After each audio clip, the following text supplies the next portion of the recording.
Welcome back everyone to the WAM. We are once again in Mark Northern's Effganic Genesis mod, and we just made our return in the last episode, and we've got some big shows and quick turnaround from our next monthly event.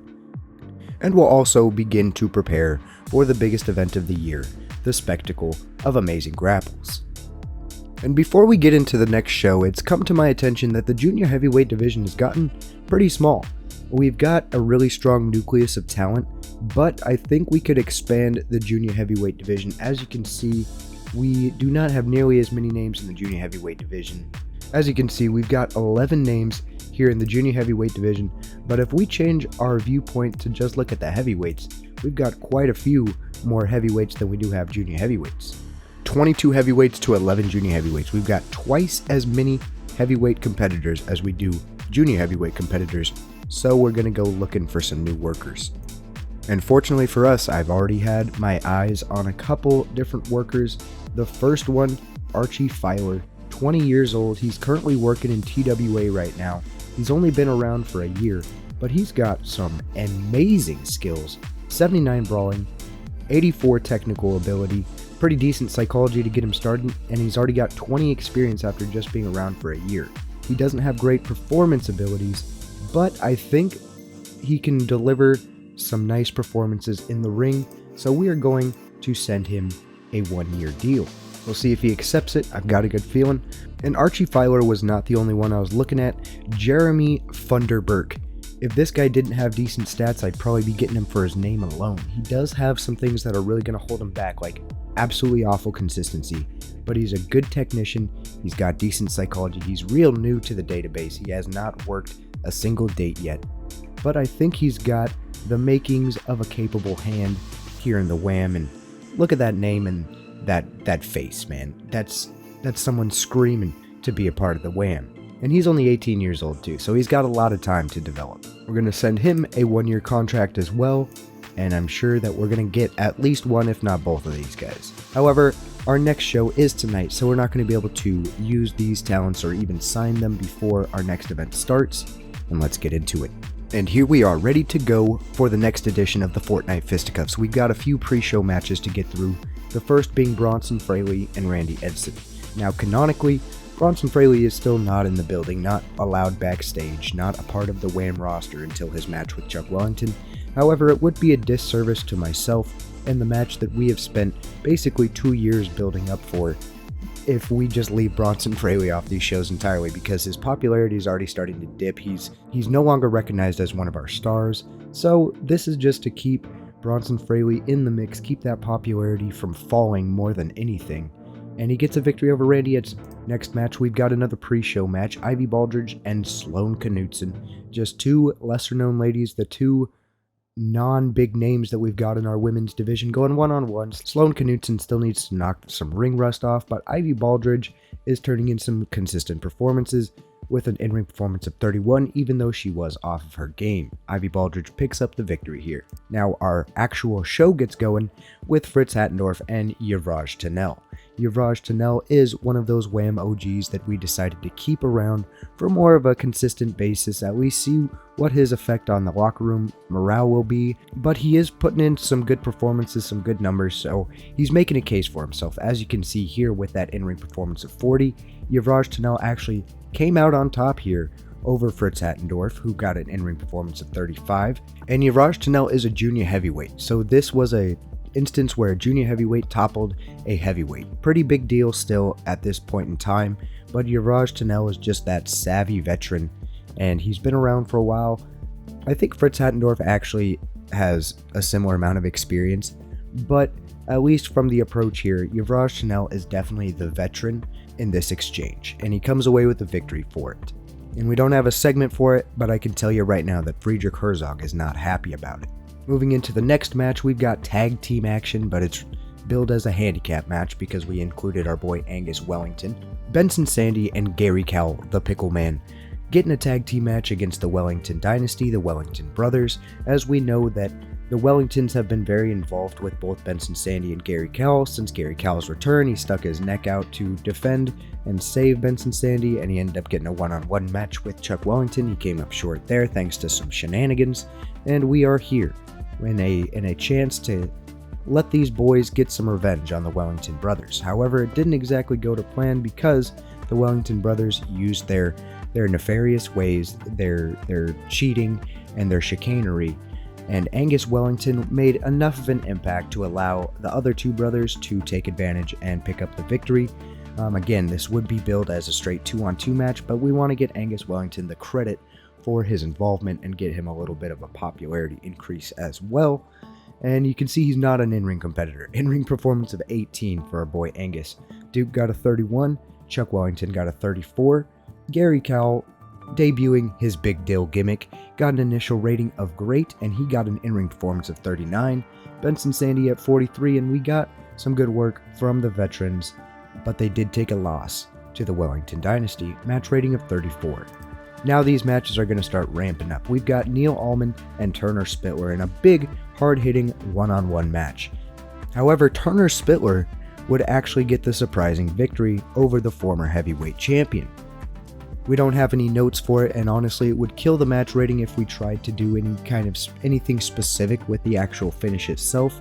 But Masked Hammer would be up to his usual shenanigans, trying to make a difference from ringside, and Neil Allman was able to weather the storm for the most part.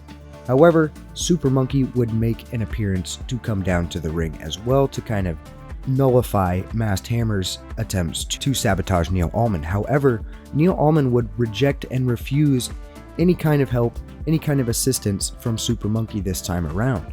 Remember, at the last event, Super Monkey actually came and helped Neil Allman in a handicap match, turning it from a handicap match to a tag team match, and ultimately they picked up the victory together. But this time, Neil Allman, he waves Super Monkey back, he tells him don't come any closer, and this would give Turner Spittler just enough room to turn things around, and as Neil Allman refocused on the match, Neil Allman would be caught with a power body slam by Turner Spittler, allowing him to come away with a big victory.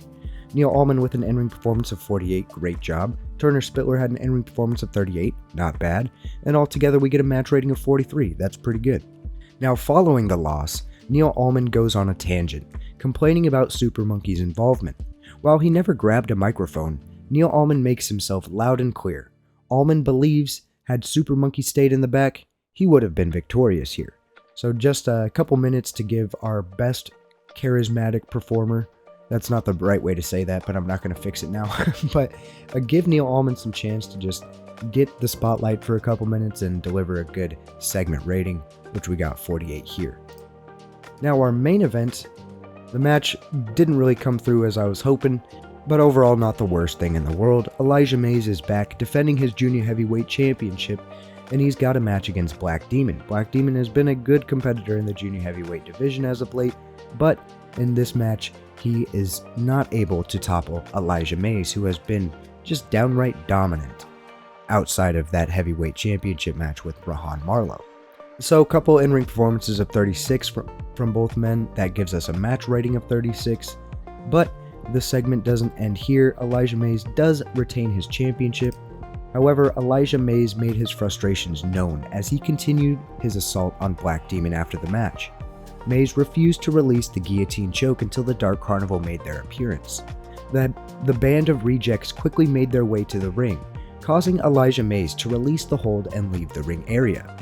After Elijah Mays was gone, Black Demon began to collect himself, though now surrounded by the Dark Carnival. Despite the tension between he and the group as of late, the Dark Carnival peacefully made their way away from the ring. Now, just more confusion, more tension between the Dark Carnival and Black Demon. Black Demon has made it crystal clear that he does not want to be a part of the Dark Carnival, but the Dark Carnival continues to turn up time and time again, whether it's in a match, after a match, before a match, whatever it may be. But the Dark Carnival has not let Black Demon just kind of release himself from their shenanigans, basically. That does it for our show. We didn't have a great show. We only got a rating of 38. We were hoping for a little bit better performance from our main event.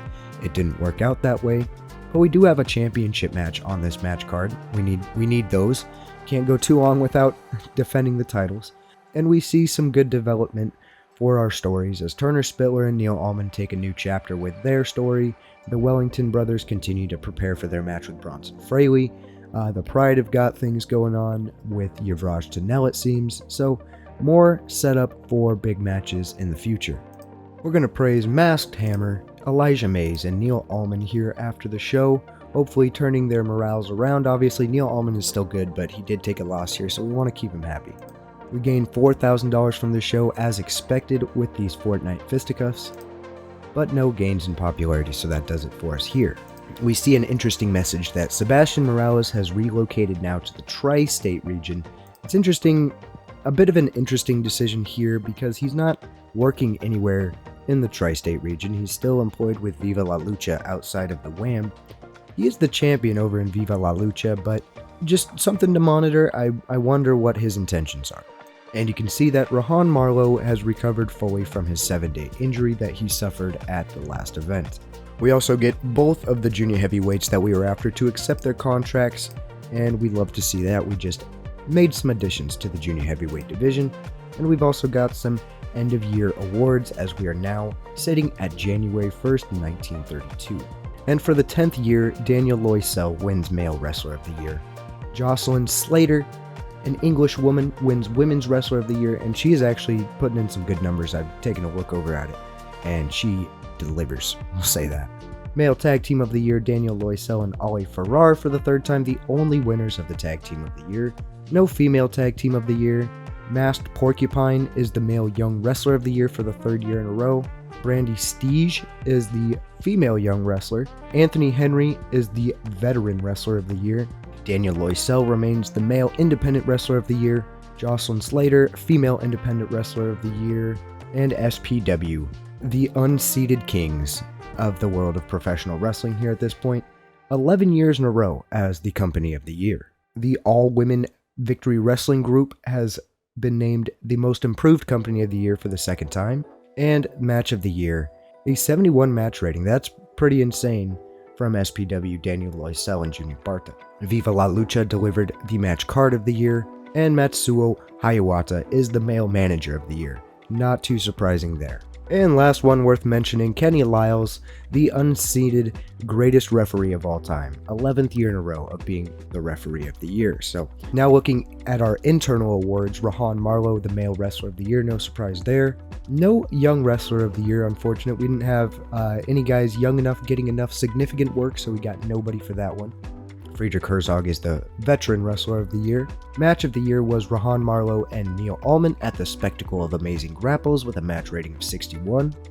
And the Spectacle of Amazing Grapples would end up being our match card of the year, which works out pretty well considering that is our biggest show of the year.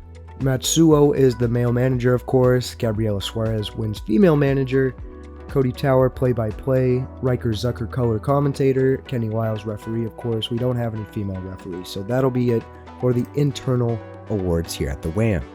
We're also taking a look at 3 more female additions to our roster, and they all have a little bit of range in terms of what kind of competitor they might be. Layla Pascal, she is not going to be great. However, she does have a party animal personality. She doesn't really do anything super well. However, having a positive personality in the backstage is not going to hurt anything, and then she will also kind of be one of the lower tiered workers, I'd imagine. We're going to give her a 1-year contract, see if she can build any kind of name for herself, or at least see if she can retain a positive attitude while kind of being the jobber of the women's division. So let's send an offer to Layla Pascal. We've also got Lee Clem. She has got a couple years of experience. She's been working in CSW. She's got some much better stats. While she doesn't have great performance stats, she should be able to deliver decent performances in the ring. She doesn't have a ton of star quality, so I'm not banking on her developing a ton. But with how thin the women's division is, I think she will immediately provide an impact. And not to mention, Gary Cowell seems to be in a relationship with her, so that'll even further amplify the backstage impact that bringing one of these ladies has. We're going to offer a 1-year contract. She's got a wild personality type, which I believe is a net positive. So we'll see what she thinks about this deal in just a couple of days. And then Veronica Letter. She is probably the class of the female competitors. in a lot of different ways. She's got good psychology, very experienced in relation to everybody else, good performance abilities, and she can get it done in the ring, and she's going to continue to grow and develop as well. Not to mention, she's probably one of the most established female wrestlers in terms of popularity in the United States, so we are going to send her a 1-year contract as well. And assuming all 3 ladies join the roster, our women's division will be looking much different come the next couple of shows. This is a significant show because we are now beginning the 7th edition of the Derby Derby, our 8-man tournament, heavyweight exclusive to crown an undisputed heavyweight champion. If you're unfamiliar, every time the heavyweight champion competes in a match in this tournament, the championship is on the line. So whoever wins the tournament is guaranteed to walk out as the heavyweight champion, whether that is the current champion Rahan Marlow or somebody new. So we've got a quick preview and a rundown of our quarterfinal first round matches. We're going to have Black Bull going one-on-one with Kitahachi Kukui in Kitahachi Kukui's first appearance here in the Derby Derby. We'll also see Friedrich Herzog get his crack at the heavyweight champion Rahan Marlow. Round 1 heavyweight championship, it'll be the main event of the evening. Woodrow Gunter and Neil Allman are going to go one-on-one in a battle of very prominent heavyweights within the WHAM. Neil Allman's a former heavyweight champion, a former Derby Derby winner, and Woodrow Gunter, that accolade has eluded him since coming into the WHAM. Can he turn things around? And then our final match of the first round, Turner Spittler going one-on-one with Sebastian Morales. 2 gritty workers. Sebastian Morales is a former heavyweight champion in his own right. Turner Spittler is a very physical, hard-hitting competitor that will do anything he can to move on. So we've got a big show in store, and let's dive right into it. Now, without further ado, it's time to get into the Amazing Grappling Spectacle 83, the 1932 special. We've got a few pre-show matches to get our night going. Of course, the ladies are going to get us started. Triple threat action, Kuni Hashiguchi, Ivy Baldridge, and Sloane Knutson. We're getting very familiar with these 3 ladies, that's for sure. Kuni Hashiguchi continues to prove that she is the class of the women's division right now, with an in-ring performance of 47, Ivy Baldridge at 30, and Sloane Knutson is starting to get a little bit better. She's no longer rusty, and she's got an 18 performance rating. Not bad, the ladies get the night going with a solid match rating of 35. Moving into our next match, we've got the debut of Jeremy Funderburk. I'm loving the name already. He goes one-on-one against Wayne Blankenship in his debut match in this pre-show bout. We should have tweaked Funderburk's gimmick because a sadist gimmick just doesn't fit his name or his picture or what I've got planned for him. This is his first match ever in professional wrestling. You can tell because he only gets an in-ring performance of 18. Wayne Blankenship carried the match at a performance of 28. We just get a match rating of 24, and we're going to have to just see how Jeremy Funderburk develops. I said when I signed him, I don't think he's going to be the best worker in the world, but with a name like that, man, you gotta pull the trigger. We are officially out of the pre-show and ready to get the night going, and we open up with Benson Sandy and Gary Cowell. These 2 have no ill will towards one another. They don't have any issues with each other. In fact, they're aligning with each other more than anything right now. However, the Wellington brothers used their pull that they have backstage with their father, the booker, Barnabas Beef Wellington, to get this match booked and put these 2, who were just teammates in our last show, now facing off one-on-one. And we do see Benson Sandy come away victorious in a heavyweight versus junior heavyweight matchup. The heavyweight comes out on top. Both men getting in-ring performances of 40. It delivers for a match rating of 40. Excellent way to get the night going, and some good work here done by some of our WHAM OGs. Now in this next bit, we've got the great Matsuo and Elijah Mays making their way down to the ring. Matsuo is lively and plays to the crowd, while Elijah Mays retains his stoic and focused demeanor.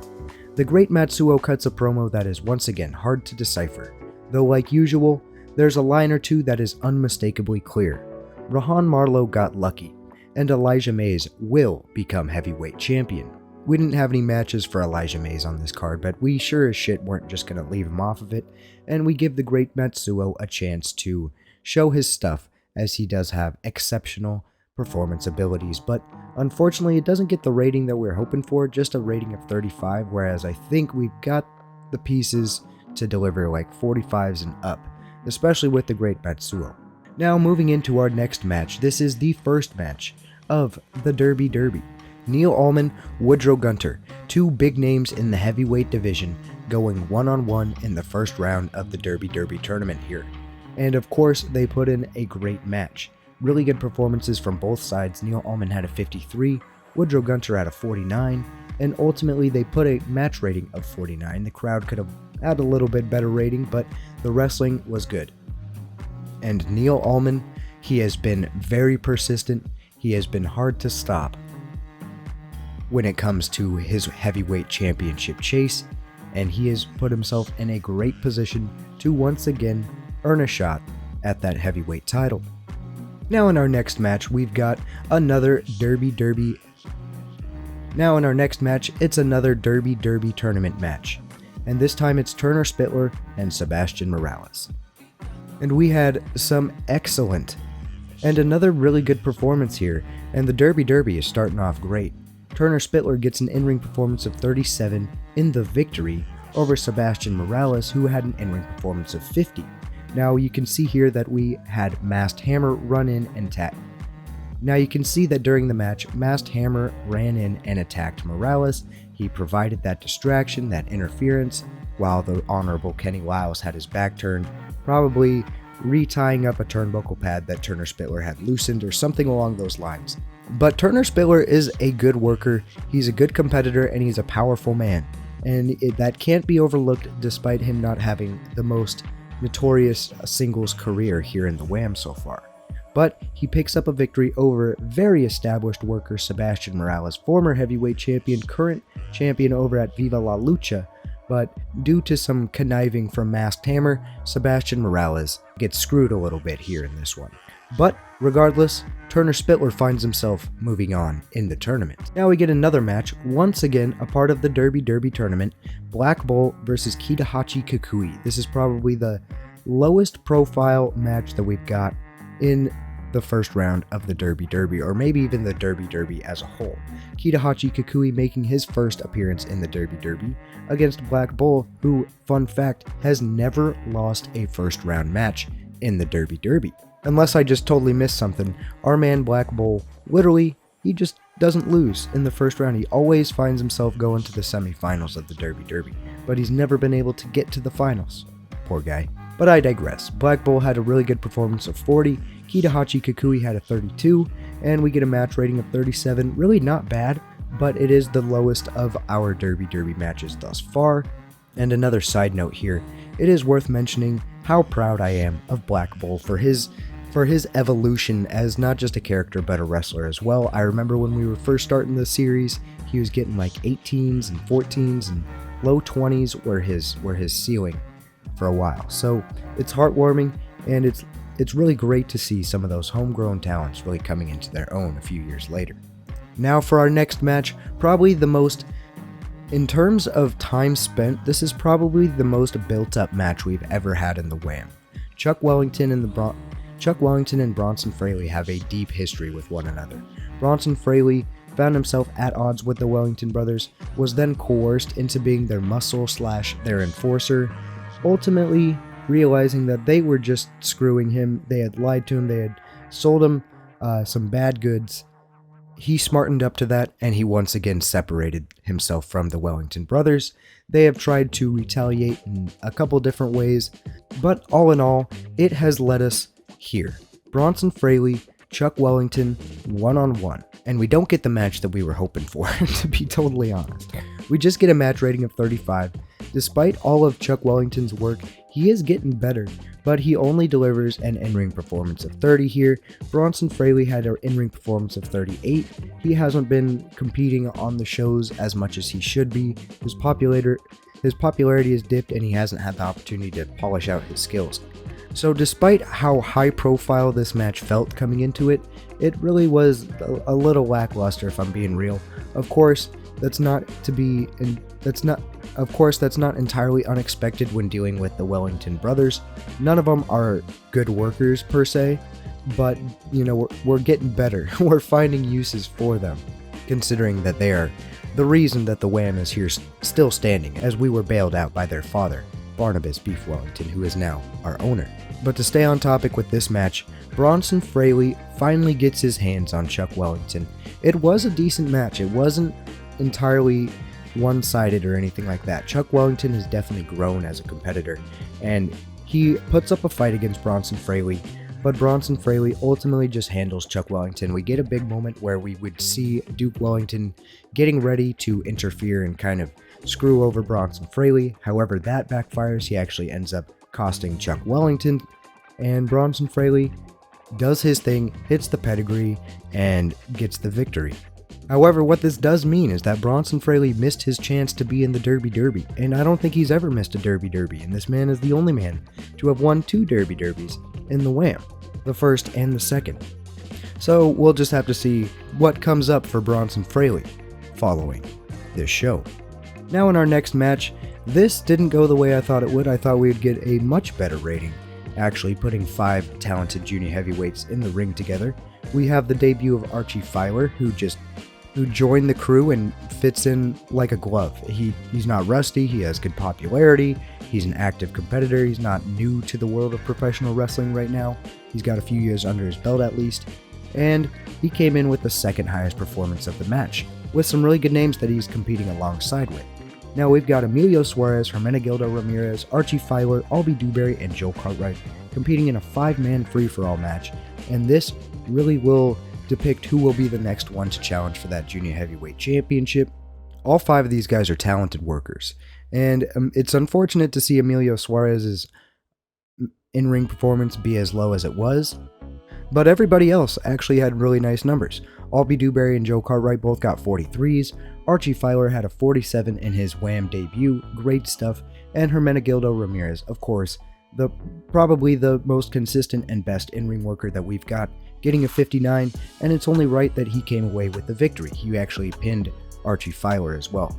I think this match rating was so poor because I did try to keep Emilio strong, because he's already not happy, and he was going to be even more unhappy had I not done something to keep him looking strong and protect him from some serious popularity loss. But that would ultimately really hinder the match, and I thought this was a lock for a match rating of like at least 45, if not up to the 50s. But instead we just get a match rating of 38. Really disappointing here, but Hermenegildo Ramirez has once again established himself as the man that should be challenging for the Junior Heavyweight Championship. Now we've got our main event of the evening, Heavyweight Championship match, Derby quarterfinal. Rahan Marlow, Friedrich Herzog, one-on-one, mano-a-mano. Rahan Marlow beat Friedrich Herzog at last year's Derby tournament to win his championship that he's carrying now. So it's all coming full circle, and once again we get Rahan Marlow coming out on top, defeating Friedrich Herzog, taking down the German monster to retain his WHAM Heavyweight Championship and move on in the Derby tournament. Rahan Marlow, he was really off of his game, but he still got an in-ring performance of 48. Not what you really want to see out of your champion in the main event at a big show, but even when off of his game, he still is turning in good performances, so I can appreciate that at least. Friedrich Herzog with an awesome performance of 61. However, this match could only be 6.5 minutes long because that man just doesn't have the stamina. He's too old for it to improve, and it's just, he is who he is, and who he is a damn good competitor who turns in some really good performances, though he is extremely limited in the time that he can be in the ring. But all in all, our main event comes in strong. Despite the hiccups that we had coming into it, we were still able to end the show with a really good match, as our main event did score a rating of 57. Though this isn't the end of the show, as following the loss, Friedrich Herzog immediately begins to blame members of the Pride, shouting that they don't know what they're doing. Hattendorf and Kohler make an attempt to console Herzog, but Herzog shoves them away and makes his way from the ring. From the ring area on his own. So we know that Friedrich Herzog is a fiery leader when it comes to the Pride, and the Pride's been skidding a little bit despite Friedrich Herzog proclaiming their greatness and the dominance that will be coming from them. So we get a little bit of tension to end the night we get some internal tension to end the night between the Pride. However, it doesn't cash in on the rating that we were hoping for, just a segment rating of 31 as the show goes off air. But all in all, we get an overall rating of 50. Really good show thanks to a really strong main event. We get some really good matches from where we weren't expecting, and then we also, the matches that we were expecting to be good, actually underperformed a little bit, as our junior heavyweight 5-man match was underwhelming. The Bronson Fraley Chuck Wellington match was underwhelming. However, Turner Spittler and Sebastian Morales, Neil Allman and Woodrow Gunter, and even Benson Sandy and Gary Cowell turned in some really good performances and some entertaining matches. So, not a bad show here for the Wham at the Amazing Grappling Spectacle, our first show of 1932. We're praising Elijah Mays, Emilio Suarez, and Friedrich Herzog for their efforts tonight. We know that Elijah and Emilio aren't too happy, and Friedrich Herzog had the best in-ring performance of the evening, so he deserves some praise there. We only lose $200, and that is with broadcasting the show, so we get a boost in our popularity gains, and we are also able to prevent too much money loss, and things are looking alright financially here for the Wham. Our popularity in the Midwest does shoot from 15 to 16. We stay at 37 in the Mid-South, but we do register some gains. Excellent feedback for our show on the front page, you'd love to see it. And in addition, Layla Pascal has accepted her contract, so now we've got a low-tier women's. Now we've got a low-tier addition to the women's roster. In addition, the other two ladies also accept their contracts, so now the women's division is going to be looking very different. Moving forward. And just as a quick comparison, SPW's most recent event was just held, and they got a show rating of 60, they had an attendance of 2,081, they didn't have a single match or segment below 46 on their match card, and they were broadcasting far and wide. SPW's doing it right, that's for sure. It is worth mentioning that their finances $481,000, so they are sitting cozy in terms of their finances, that's for sure.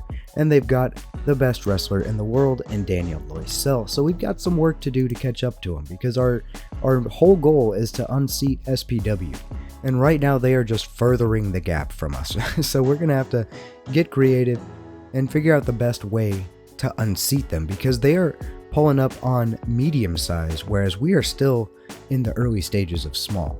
So SPW is a powerhouse. They've got a good roster, although honestly I would say that our roster might even be better than theirs, but their top guys are top guys. Like, you just can't compete with Daniel Loisel. He is far and away the best wrestler in the world.